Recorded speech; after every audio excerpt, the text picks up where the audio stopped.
Oi, meu amor. Estou com muita saudade de você. Aproveitei o tempo livre para dar uma passeada por aqui. Conheci umas cidades muito bonitas. Lembrei tanto de você. A Alemanha é incrível. Nesses dias está fazendo muito frio, o que é até bom, porque você sabe que eu adoro estudar no frio. Queria que você estivesse aqui comigo. Então tirei umas fotos e estou mandando para você ver.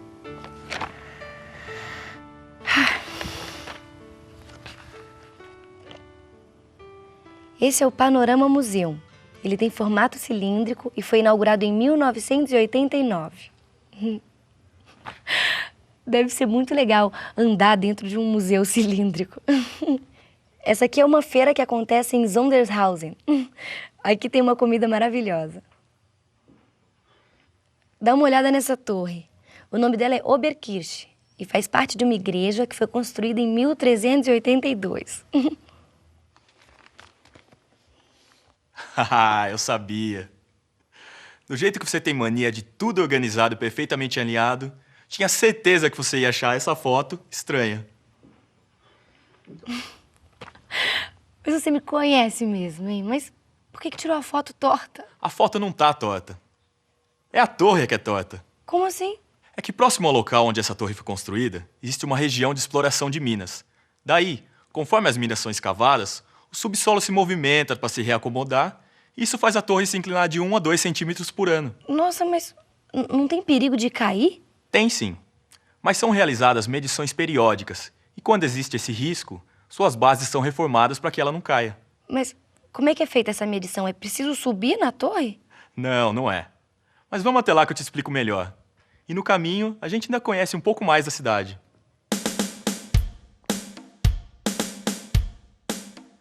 Esse aqui é o Palácio de Sondershausen, que foi criado durante o Renascimento e entre 1764 e 1771 foi expandido com formas barrocas.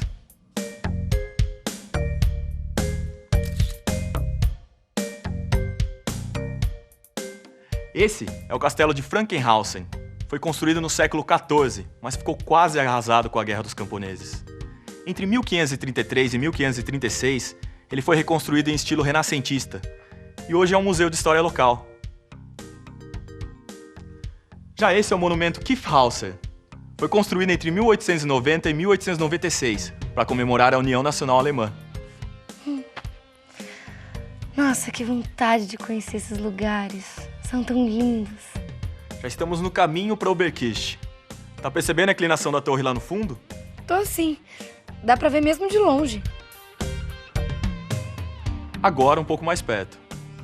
Finalmente chegamos. Para medir o ângulo de inclinação, a gente vai usar esse instrumento aqui. Nossa, que é isso? É um sextante, um instrumento que mede ângulos de uma maneira muito prática. Ele possui 2 espelhos posicionados para refletir a imagem do objeto. A gente posiciona o sextante em um ponto fixo no horizonte, através do espelho na esquerda da luneta. Depois a gente alinha o objeto, no nosso caso o Sol, com a imagem refletida nesse espelho da esquerda, que é o nosso ponto fixo. Agora, é só conferir qual ângulo está marcado no limbo.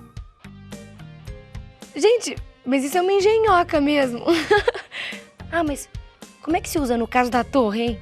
Olha só, eu pego o sextante e posiciono para que eu veja a ponta da torre e a linha do horizonte alinhadas.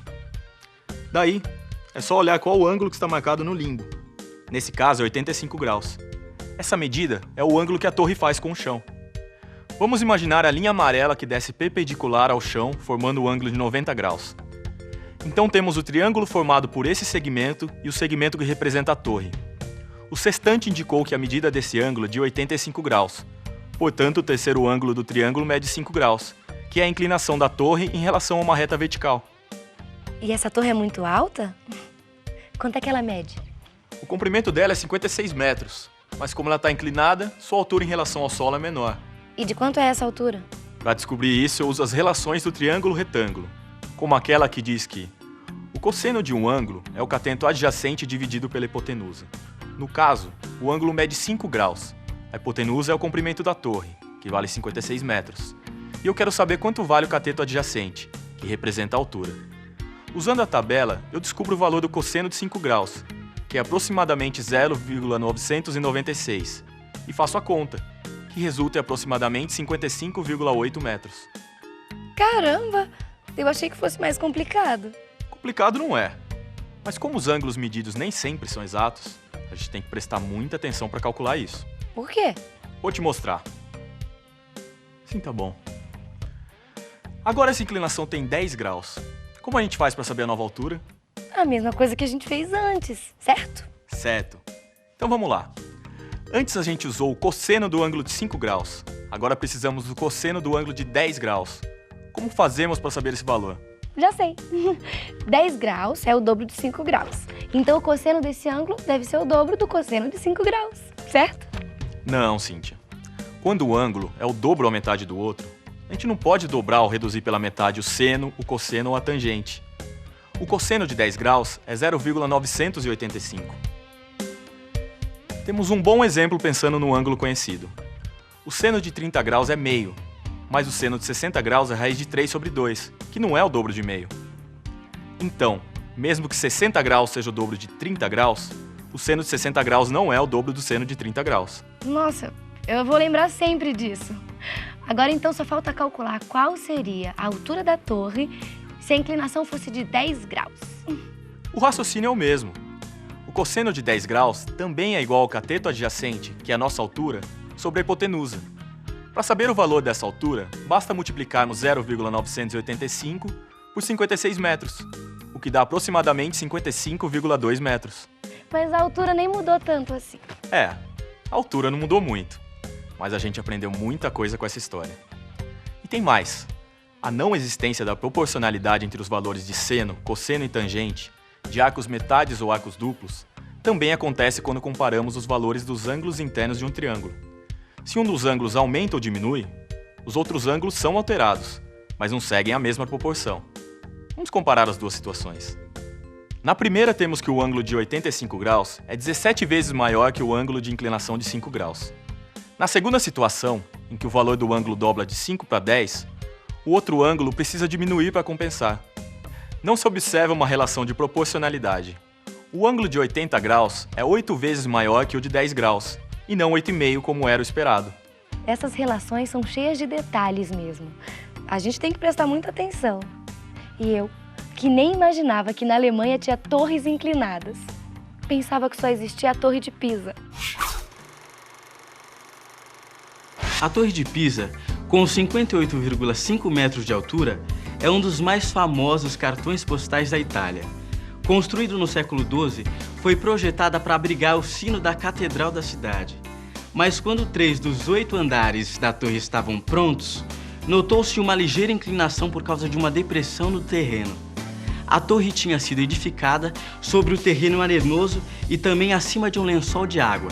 Por isso estava sofrendo a inclinação.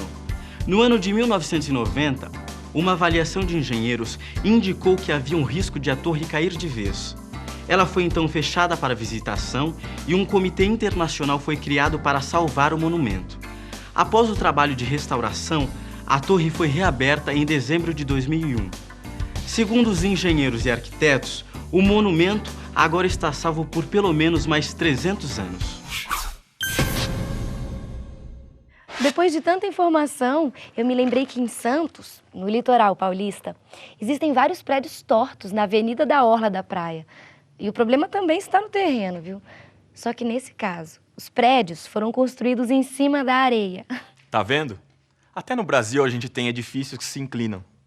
A diferença é que os nossos foram construídos há pouco tempo e os deles foram construídos há séculos atrás. Mas agora que a gente já passeou por Bad Frankenhausen e por Pisa, pega aquelas outras fotos de Zur-Hussen. Caramba! Esse lugar é muito torto. Pois é. Essa é a capela de Zur-Hussen, E ela é tão torta que saiu no Guinness Book como o edifício mais inclinado do mundo. Olha só como fica se você comparar a capela de Zur-Hussein com a Torre de Pisa. E olha que essa capela foi construída em 1450. Eu acho que você deveria vir para cá para conhecer esses lugares fantásticos. Eu vou pensar no seu caso. Ah, e vê se toma cuidado com tanta coisa torta por aí. Pode deixar. Tchau.